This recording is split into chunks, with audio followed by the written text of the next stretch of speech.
BRICS pede transformação real dos sistemas globais, representante adjunto da África do Sul para os BRICS.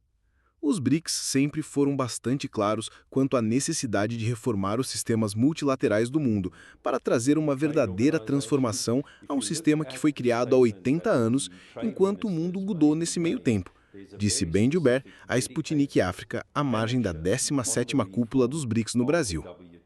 Ele enfatizou que reformar instituições como a ONU e a OMC continua sendo uma das prioridades mais importantes dos BRICS, a fim de garantir uma ordem global verdadeiramente inclusiva. BRICS has always been quite, as a bloc, clear on the need to reform the multilateral systems of the world. What we would know as the Bretton Woods institutions, the World Trade Organization. If you look at the statement that the trade ministers made in May, there's a very specific dedicated annexure on the reform of the WTA and the strengthening of that entire trade system.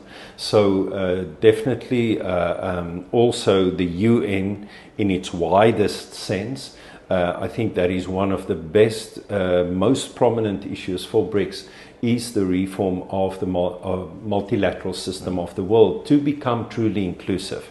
So if you go back to 2022 when we issued a standalone statement on the reform and strengthening of the multilateral system, you will see we have always been quite clear on what we must do there. So in this statement again, and in 2025, that was again one of the issues that Brazil very much as the chair of the bloc tried to achieve, the focus on the need to bring a real transformation to a system that was created 80 years ago, whilst the world has changed in the meantime. Comércio em moedas próprias, um compromisso de longo prazo dos BRICS.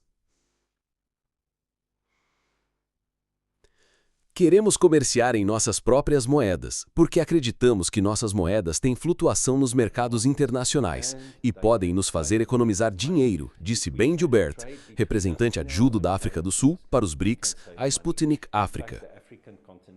Assista ao vídeo para descobrir quanto dinheiro a África sozinha poderia economizar ao comerciar em moedas locais. I mean, the discussion about trading own currencies, which we would not like to see within the narrative of de-dollarization. We want to trade in our own currencies, and we want to do that because we do believe our currencies are floating on the international markets, and they can save us money. If we can trade between us in our own currencies, we can save money.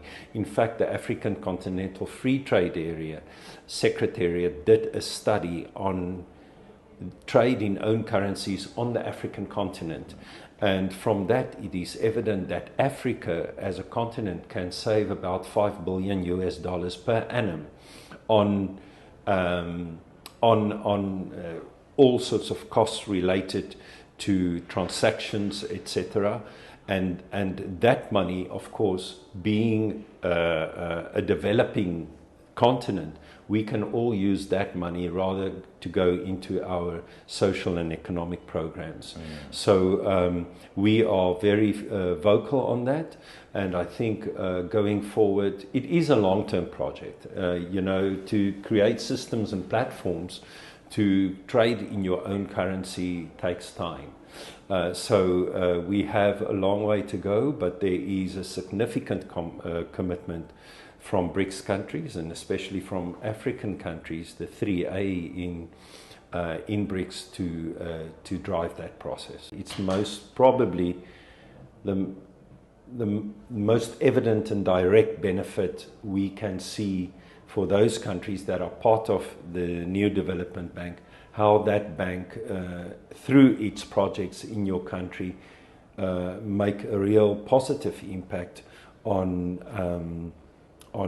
the lives of BRICS citizens.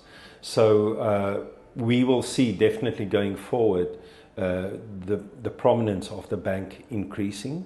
And I think if you look at institutional development, things like the youth council that was established, the BRICS Business Council, there is really a lot of work and achievements that they can record and that they report on that benefit BRICS countries. So going forward, you will see those reports to summit becoming very much more detailed and very much more positive in the sense that they make a good impact on the countries where those structures are working and operating.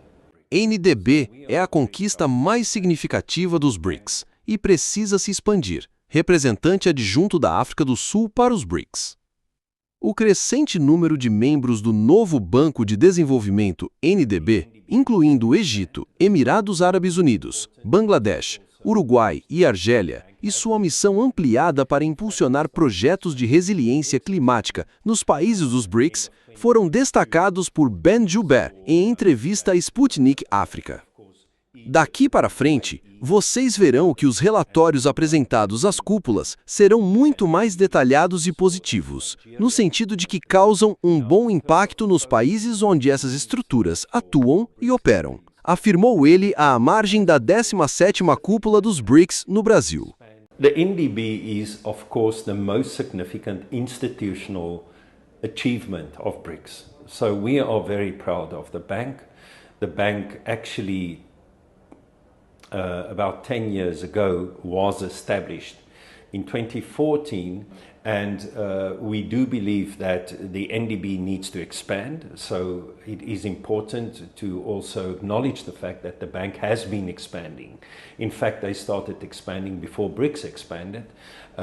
End of 2022, we saw that, of course, Egypt, the UAE, Bangladesh and Uruguay joined the bank, and we recently saw that Algeria joined the bank. Now, in terms of the focus and what it means for BRICS countries, the NDB has, of course, a specific mandate to expand in the projects that they are doing on climate resilience. So, in that sense, if you look at the cross-cutting value and nature of climate change, the bank has a significant role to play in all of the BRICS countries. Diversidade significa força. BRICS faz pausa para consolidar. Agora não são apenas 5 vozes na sala, são 10. E nós somos um bloco diverso. E eu realmente acredito que a diversidade representa a força do bloco. Mas isso faz com que demore mais para se alcançar um consenso. E eu acho que isso não é necessariamente algo ruim, disse Ben Joubert, representante adjunto da África do Sul para os BRICS, à Sputnik África. The issue is that when you expand in such a significant way, from 5 to 10 members, it's 100% expansion. So you will need space to consolidate. You will need time to consolidate, and you need time to actually get to know each other. So that for us, I think we are still in that phase. Now what happens in that phase, I think, is also that we do sacrifice some level of ambition. So the cohesiveness is coming in, and with that, hopefully, more ambition. So we are in this phase of consolation, consolidating to get to a stage where we really feel comfortable with each other's policy space, and from there onwards really develop BRICS, very ambitious BRICS text and language that we hopefully will see going forward in the years to come in those statements that our leaders will bring out. You have not only 5 voices in the room, you have 10. And we are a diverse bloc. I do believe that diversity means strength of the bloc. But it takes longer to reach consensus. And I think that is not necessarily a bad thing, because at the end of the day, you want everyone in the room to have ownership of the resulting document that comes out. So in that way, in that respect, I think over the years it has become more difficult, but also more rewarding. If you look at the statement from this summit, the Rio statement, it is a very good one. BRICS garante que o Sul Global seja verdadeiramente projetado e ouvido nessas organizações.